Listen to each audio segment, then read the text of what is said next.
Bonjour les amis, comment allez-vous? Rock Your Life, l'émission qui bouge et vous fait bouger. Déjà la 35e édition et la veille d'un week-end. Eh bien, chers amis, ce soir, nous avons Rock Your Life, l'émission qui bouge et vous fait bouger. Nous avons toujours un thème, un invité et un message. Et le thème de ce soir, c'est d'ailleurs, il faut que je le recherche, l'humain au cœur de la crise. Et pour ce faire, nous avons un invité. Et cet invité, non seulement, je pense qu'il est vraiment la meilleure personne pour parler de ce sujet-là, mais en plus, cette personne, pendant le confinement, elle a eu le Covid-19, elle est allée à l'hôpital et pas n'importe où, chez le docteur Raoult. Et donc, elle va nous parler de son expérience et surtout nous permettre de comprendre quel est le lien entre l'humain et dans les situations de crise. Alors, c'est une femme. Elle est à la fois, elle a été formatrice pendant 20 ans. Elle est formatrice depuis plus de 20 ans. Elle s'est formée dans une approche qu'on appelle la méthode Schutz, pardon. Je confonds toujours avec le papa Schulz. Et elle est à la fois donc certifiée dans cette approche qui s'appelle l'élément humain. Elle vient nous parler d'un sujet qui nous tient à cœur. Et je vous prie d'accueillir tout de suite Claude Garcia Zunino. Bonsoir Claude. Bonsoir Francis et bonsoir à tous. Comment vas-tu? Avec vous ce soir. Oui, nous aussi. Comment vas-tu? Eh bien, je vais bien, je suis guérie maintenant, ravie de vous parler d'humain dans ces périodes de déconfinement et reprise de la vie par-dessus tout. Pour plusieurs raisons. La première, c'est que l'humain a toujours été tout au long de ma vie et d'un point de vue professionnel parce que j'ai toujours été attachée à l'humain en accompagnant des collaborateurs, des particuliers en conseil et formation. Alors, si l'humain te tient à cœur, donc ce soir, tu vas nous parler un peu de ton expérience dans un instant que tu as vécu à l'hôpital concernant ce Covid et concernant aussi cette polémique. Le sujet ce soir, c'est pas de pour ou contre la chloroquine, mais c'est plutôt de bien comprendre cette notion d'humain dans les situations de crise. Alors, pourquoi ce sujet, l'humain, comment il t'est venu? Alors, ce sujet, l'humain, il est d'abord lié à mon histoire de vie, puisque je suis née et ma sœur, beaucoup plus âgée, 10 ans de plus que moi, a été très malade suite à un accident. Et donc, je suis née dans un environnement et j'ai grandi dans un environnement dans le domaine des hôpitaux et des cliniques, puisque j'étais à ses côtés avec mes parents. Et donc, du coup, mon terrain de jeu, les malades et les hôpitaux. D'accord. Donc, tu as été élevé dans un environnement pendant très longtemps, pas uniquement pendant quelques mois, pendant très longtemps, dans un environnement avec des hôpitaux et dans un environnement de blouse blanche, quoi. Oui, voilà. En fait, on y allait. J'ai pas été élevée à l'hôpital, mais nous y allions du fait des besoins de santé, puisque elle a subi plusieurs opérations, 1, 2, 3, 5, 10, 20, etc., tout au long de sa vie. Et donc, j'étais dans ce rôle d'accompagnante pour aider, accompagner, booster, motiver, être optimiste à ses côtés, voilà, dans le cadre de son combat pour la maladie. Donc, quand tu dis aider, motiver, accompagner, c'est quelque chose qui t'est venu naturellement, finalement. Oui, c'est quelque chose qui m'est venu complètement naturellement et c'est quelque chose que j'ai déployé en moi finalement sans m'en rendre compte et qui est une énergie que j'ai dû décupler du fait de ce combat à côté d'une malade et qui fait partie de moi maintenant puisque en fait cette grande énergie décuplée, je l'utilise aussi dans mon milieu professionnel et elle peut parfois surprendre des gens qui sont proches de moi. D'accord. Donc, dans ton milieu professionnel, c'est là que tu as choisi d'abord la communication, ensuite la formation pendant plus de 20 ans et tu as découvert donc ce qu'on appelle l'élément humain. Alors, on ne connaît pas, tu vas peut-être nous dire un peu ce que c'est.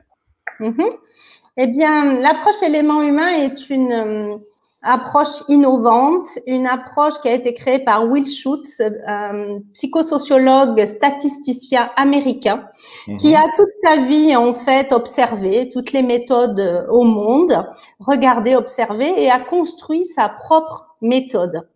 Cette méthode est basée sur soi, sur l'humain, sur soi. L'idée, c'est de mieux se connaître en profondeur, mieux se connaître vraiment dans son être profond, dans son essence, pour mieux prendre en considération ses comportements, bien sûr, et donc mieux réagir dans la relation aux autres. D'accord. Donc, alors, il se trouve que j'ai le livre, donc je vais juste le montrer, voilà, pour qu'on voit Will Schultz. Hein. C'est pas Schulz comme le papa, et avec son thème majeur, l'élément humain. Mais oui, d'accord. Alors, bien sûr, c'est un sujet qui nous concerne tous, et il n'est pas le seul à avoir travaillé ce sujet-là. Quelle est l'originalité de son approche?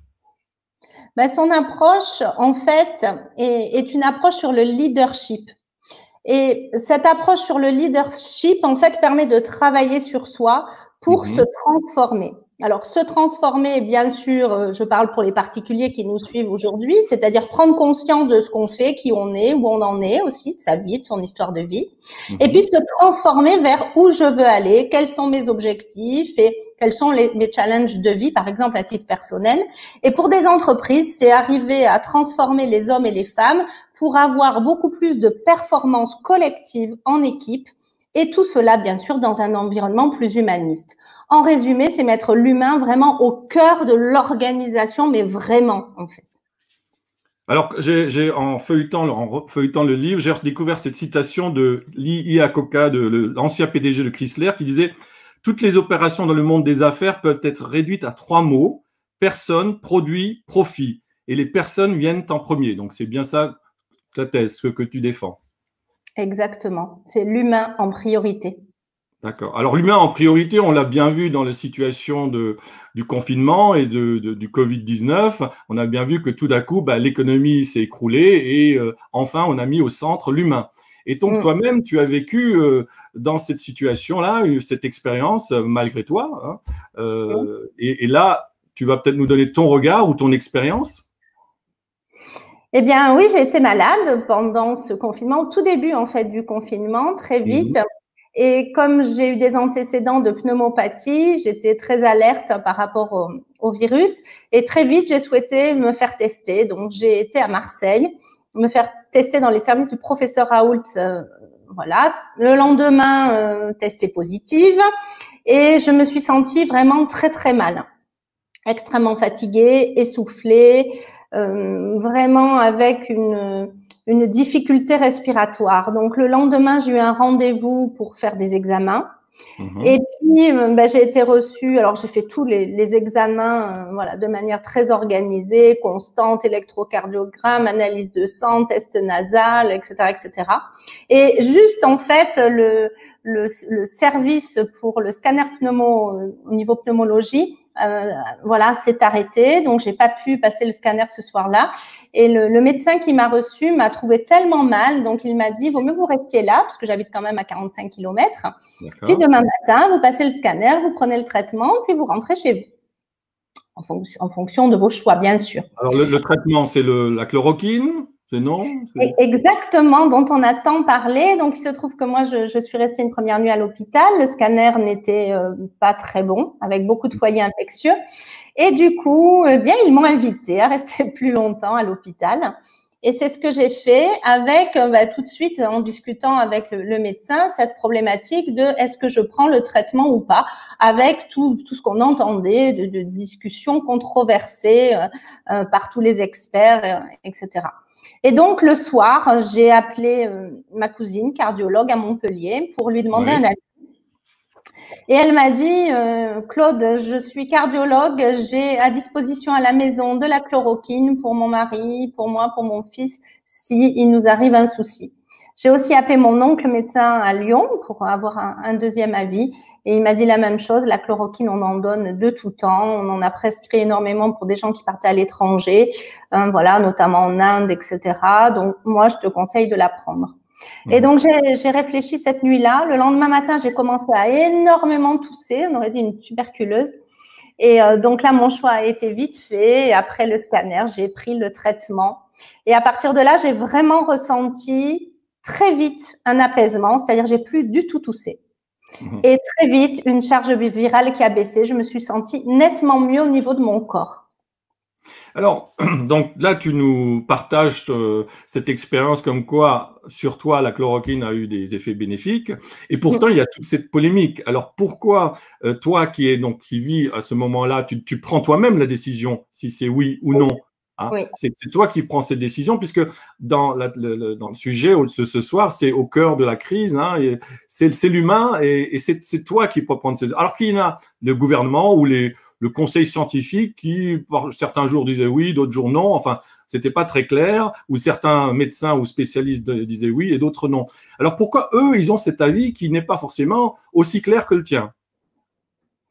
Si vous voulez, moi, j'ai écouté l'expert que j'avais en face de moi. C'est-à-dire que j'ai vu un professeur Raoult, hein, que je ne connais pas, un expert éminent, c'est un des meilleurs experts.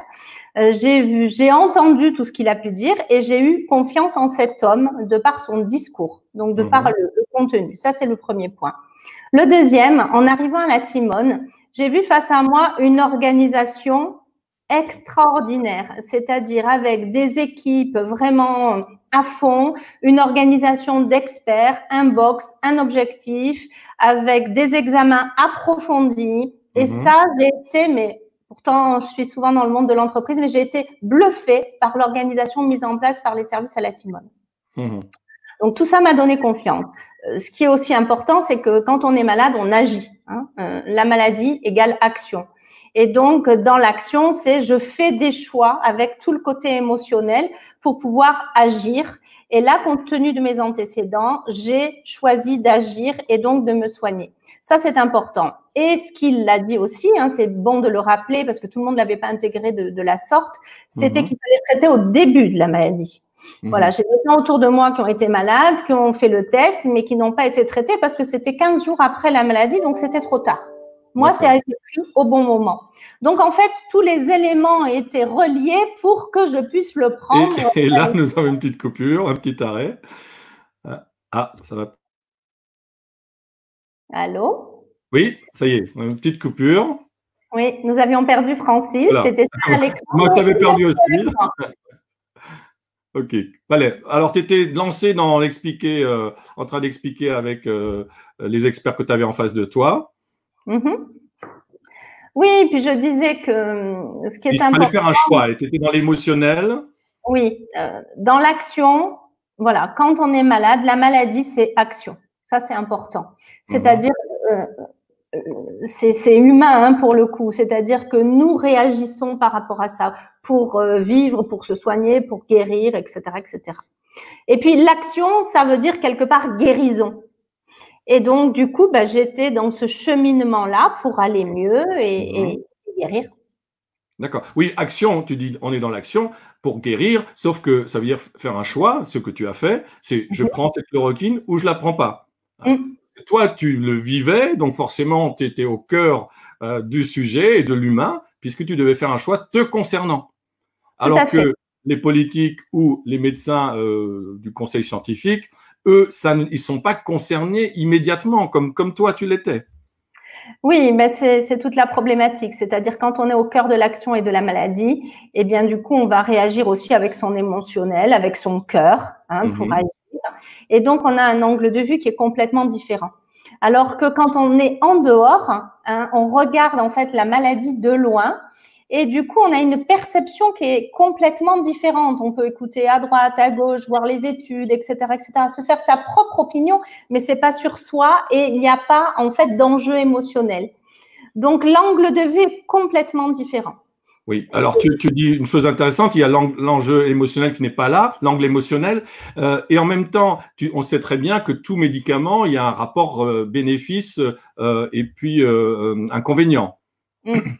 Oui. Effectivement, mais j'allais dire tous les médicaments, hein, effets secondaires, Doliprane, effets secondaires, chloroquine, effets secondaires, bien sûr.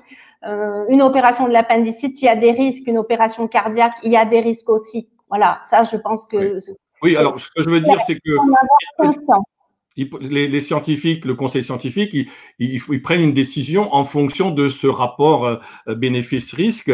Et par contre, ils prennent pas en compte le côté émotionnel quand soi-même on le vit. Si eux-mêmes ils étaient dans cette situation-là, ils auraient peut-être pris la même décision que toi. Oui, moi j'ai une question toute simple. Comment ça se fait que ce médicament a des années, qu'on s'en est servi pendant des années, et qu'on n'a jamais pris en considération ces risques-là? Pourquoi c'est maintenant? C'est une vraie question. Alors après, je comprends les enjeux, je comprends les débats, etc., etc. Moi, là, j'ai un sentiment personnel pour cet homme parce que pour moi, au-delà des avis divergents, au-delà des qualités, des défauts, nous en avons tous.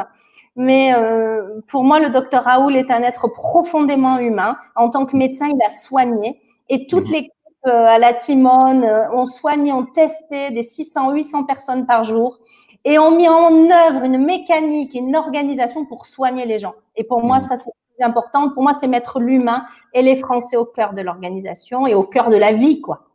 D'accord. Alors, donc tu as finalement deux histoires au moins qui font que pour toi, même trois, mais qui font pour toi que l'élément humain est vraiment très important. Non seulement tu as été élevé dans un entourage où tu as toujours été entouré de blouses blanches et que tu as naturellement développé des compétences pour prendre en compte l'élément humain. Tu as vécu cette expérience que beaucoup de personnes ont vécue. Hein. Il y a des milliers de personnes en France qui ont vécu pendant ce confinement et encore après. Et puis malheureusement, il y en a aussi qui l'ont mal vécu puisqu'ils nous ont quittés. Mais c'est vrai que l'élément humain au cœur de la crise, et je crois qu'au cœur de la crise, je pense que c'est peut-être ça ton message, l'élément humain prend beaucoup plus d'importance. Bien sûr, et j'allais dire, quelles que soient les crises en fait, hein, que ce soit la crise sanitaire dans laquelle nous avons évolué en France, que ce soit la crise, j'allais dire, un conflit entre deux personnes, l'important c'est la communication, résoudre le conflit, choisir de résoudre le conflit à deux, faire ce choix d'excuses, de pardon, de clarification. Mais ça c'est pareil, c'est un choix et ça se veut à deux. Effectivement, le souci dans la crise sanitaire, c'est que beaucoup de Français n'ont pas eu ce choix-là. D'accord. C'est effectivement. Alors, pour toi, la question se pose, c'est quels sont les choix que nous faisons et quand nous faisons un choix, est-ce que nous prenons en compte cet aspect humain, c'est ça? Exactement. Dans la vie de tous les jours, en fait, comme toi, Francis, on a pu le vivre, nous faisons tous des choix au quotidien. Alors, dans l'élément humain, nous apprenons qu'il y a des choix que nous réalisons en pleine conscience. Hein. J'ai vraiment conscience de ce choix-là et je fais ce choix-là. Et puis, il y a des non-choix, des non-choix qui sont des choix où nous nous laissons porter, où ce sont les autres qui vont décider pour nous, etc., etc. Et puis après, il y a des choix face à l'environnement et par rapport à l'environnement, très souvent, nous ne choisissons pas parce que l'environnement est là et c'est ce qui s'est passé au niveau de la crise sanitaire. Nous avons plus subi que choisi. Mais je dirais quand nous sommes malades, l'important, c'est de faire ses choix et de se battre en ayant conscience de ses choix. D'accord. Alors, tu sais que nous avons toujours le regard du coach qui va nous donner son regard dans un instant. Et avant de lui passer la parole, quel est le dernier message que tu as envie de faire passer ?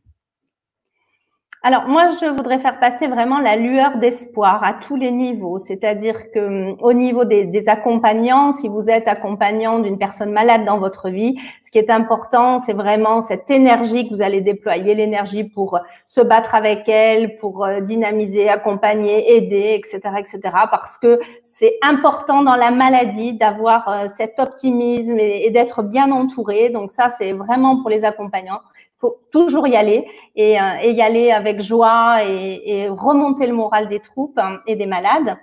Et puis pour les malades, c'est ne rien lâcher, ayez confiance, ayez toujours une lueur d'espoir et faites vos choix en pleine conscience, même en ayant l'aspect émotionnel, mais faites des choix vraiment en authenticité, en vérité, et bien sûr si vous le pouvez au maximum. Eh bien, merci beaucoup pour ce message très motivant, très positif, Claude. Nous allons écouter le regard du coach et puis après, nous allons revenir ensemble tous les trois.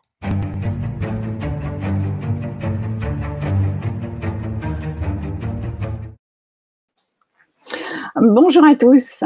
Eh bien oui, le choix est vraiment important. Donc vous avez souligné les deux types de choix, le choix que l'on fait par rapport aux autres et le choix que l'on porte soi-même, le choix qu'on a choisi de faire. Eh bien, justement, c'est ce choix-là que j'ai pris et on va dire que le risque zéro n'existe pas, même en matière de choix, que ce soit médicamenteux ou autre, mais aussi de choix personnels. Pour ce soir, eh bien, je suis vraiment dans le sujet parce que ce matin, je me lève et je ne suis vraiment pas dans ce qu'on appelle de bonne humeur. En anglais, c'est peut-être plus sympa, on dit je suis dans une bad mood. Et en fait, je ne sais pas comment orienter cette chronique, je ne sais pas quelle consistance lui donner, je ne sais pas quel regard porter et quel regard vous apporter par rapport à tout cela. Pour moi, toute cette journée a été très compliquée. Je me suis dit, voilà, j'ai un choix. Est-ce que je me laisse perturber par mon mental, par ma petite voix, ma voix qui me parle? Vous savez qu'on a vu beaucoup les émotions de cette semaine et finalement, pourquoi ne pas appliquer à soi-même ce que l'on a vu au cours des émissions précédentes? Ou bien faire une belle chronique, ma plus belle chronique qui soit la plus parfaite. Et sauf que les émotions, elles me perturbent, elles m'envoient un message qui est moins positif que d'habitude. Donc, est-ce que je vais aller à l'encontre de ce que je ressens, de cette petite voix qui m'envoie des images et des messages plutôt négatifs, ou bien est-ce que je vais faire une prestation qui soit tip-top, la meilleure qui soit, mais au risque de ne pas être moi-même, au risque de perdre en fait mon authenticité, mon côté naturel. Au final, j'ai choisi aujourd'hui de porter à vous cette réflexion qui m'a accompagnée toute la journée. Est-ce que je fais une chronique qui ne me ressemble pas ou bien est-ce que je fais une chronique authentique en expliquant que cette journée a été une journée de complications pour moi, une journée de choix. Qu'est-ce que je fais? Qu'est-ce que je ne fais pas? Pour conclure, je dirais, la question, c'est to be or not to be. On dit toujours être ou ne pas être. En fait, certains l'associent à vivre ou ne pas vivre. Moi, je l'associerais plutôt à être soi ou être quelqu'un d'autre. Et ce soir, j'ai choisi d'être moi et de parler de moi. Voilà pour ma chronique de ce jour. Merci à vous. Et j'en profite aussi pour remercier tous ceux qui nous suivent sur ces lives. Je vois qu'ils sont de plus en plus nombreux à commenter et j'apprécie beaucoup. C'est vraiment un grand cadeau que vous me faites et que vous nous faites. Merci. Merci beaucoup, Christine, pour ce regard qui était un peu en bilingue finalement, il était français-anglais ce soir. Tout à fait. Bon, Claude, voilà, Claude, quel est ton regard? Qu'as-tu envie de rajouter par rapport à ce que vient de nous dire Christine? Moi, je trouve que le message de Christine, merci Christine, parce que c'est un message très riche, fabuleux et qui est très aligné avec l'élément humain. Parce que justement, les valeurs de l'élément humain, c'est l'authenticité, c'est-à-dire parler, dire les choses en toute vérité, être authentique à soi et bien sûr être authentique par rapport aux autres. Donc là, tu nous as montré et démontré à travers voilà tout ce que tu as dit, ton discours, tes mots et aussi tes émotions, combien tu étais authentique avec nous. Et ça, c'est très précieux. Et puis, tu nous as aussi démontré une des valeurs clés de l'élément humain, c'est l'ouverture, être capable aussi de dire quand ça va pas et de quelle façon le dire. Alors, c'est fabuleux parce que je me retrouve très alignée avec toi, Christine. Et puis, à un moment donné, tu as parlé de la petite voix intérieure. Et cette petite voix intérieure, alors certains l'appellent petite voix, l'autre, dans l'élément humain, on redescend dans son être le plus profond et on va en fait chercher son essence. Son essence, c'est vraiment ce pourquoi on est là, qu'est-ce qui fait que Christine est Christine, Francis est lui-même et moi-même, Claude, avec notre ADN, nos valeurs, notre spécificité. Et cet être le plus profond, parfois, des fois, on l'oublie, notre essence. Et puis, on se laisse embarquer. Et ce qui est important, c'est de revenir à son essence pour justement être dans des actions qui justifient et qui soient en parfaite harmonie avec notre essence profonde. Et voilà, je voulais te remercier parce que vraiment, j'ai trouvé que nous étions pleinement alignés avec le sujet du jour, l'humain au cœur de la crise, et rester avec son essence, faire ses choix en authenticité, en harmonie, en vérité, dans sa vie de tous les jours, ou dans sa vie de malade, ou dans sa vie d'accompagnant. Eh bien, merci à toi aussi, Claude. Merci Christine, merci au code Christine. Je la fais disparaître, comme ça on pourra pouvoir être nouveau entre nous deux, Claude et moi. Au revoir Christine. Au revoir. Au revoir, Christine. Bon week-end, Bye au fait. Bon week-end, hein. Merci, bon week-end. Voilà, merci beaucoup, Claude, pour ce regard. Alors, je te propose, on va prendre un petit peu de temps pour voir quels sont les commentaires des personnes qui nous suivent ce soir, du moins ceux qui nous mettent des messages sur ma page Rock You Live, parce que si vous êtes sur mon profil, je ne peux pas voir en direct vos messages. Mais avant cela, je voudrais donner une information pour l'agenda à venir. Et tu vas voir pourquoi je le donne maintenant avec toi, avec ta présence. Je ne sais pas si tu connais une approche qui s'appelle la validation. Tu connais? J'en ai entendu parler. Voilà. Alors, la dame qui a écrit ce livre et qui a créé cette approche s'appelle Naomi Feil. Voilà. Naomi Feil, c'est une dame qui a quelque part une similitude avec ton histoire parce qu'elle a été élevée, ses parents tenaient une maison de retraite. Et donc, elle était élevée finalement entourée de personnes âgées. Et donc, elle a créé, après, quand elle est devenue adulte, une approche qui s'appelle la validation. Et je voudrais te dire que ce que j'ai relu dans sa préface, elle dit la chose suivante. À la fin de sa vie, tout être humain cherche à mettre celle-ci en ordre avant d'affronter l'irrémédiable inconnu. À la fin de sa vie, chaque être humain cherche à mettre sa vie en ordre avant d'affronter l'inconnu, l'irrémédiable inconnu.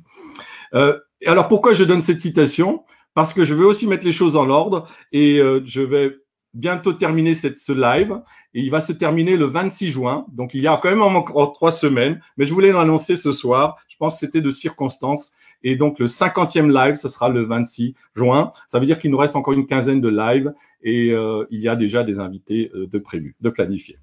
Voilà, je voulais partager ça avec toi, Claude. Nous serons tous avec toi le 26 juin pour la dernière des dernières. C'est bien ça? Voilà, c'est bien ça.